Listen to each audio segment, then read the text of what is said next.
Hello అండి అందరికీ ఈరోజు అటుకులతో ఉప్మా ఎలా తయారు చేసుకోవాలో చూద్దాం. దీనికోసం నేను చూపిస్తున్నట్లు మందంగా ఉండే అటుకులు తీసుకోవాలి. అటుకులు కడుక్కొని ఇలా చిల్లులు గిన్నెలోకి వేసుకొని ఉంచుకోవాలి.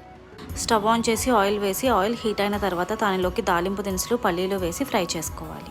ఆ తర్వాత దానిలోకి కట్ చేసి పెట్టుకున్న పచ్చిమిర్చి, ఆనియన్స్, కరివేపాకు వేసుకొని బాగా మగ్గనివ్వాలి. ఆనియన్స్ బాగా మగ్గిన తర్వాత దానిలోకి టమాటో, తగినంత ఉప్పు, పసుపు యాడ్ చేసుకొని బాగా కలుపుకొని మగ్గనివ్వాలి. నేను ఇంగువ స్టార్టింగ్లో యాడ్ చేయడం మర్చిపోయాను, అందుకే ఇప్పుడు యాడ్ చేశాను. వీడియోలో చూపిస్తున్నట్లు ముక్కలు అన్నీ మగ్గిపోయాక కడిగి పక్కన పెట్టుకున్న అటుకులు వేసుకొని కలుపుకోవాలి. తర్వాత దీనిలోకి పుట్నాల పొడి, తగినంత కారం వేసుకొని కలుపుకోవాలి.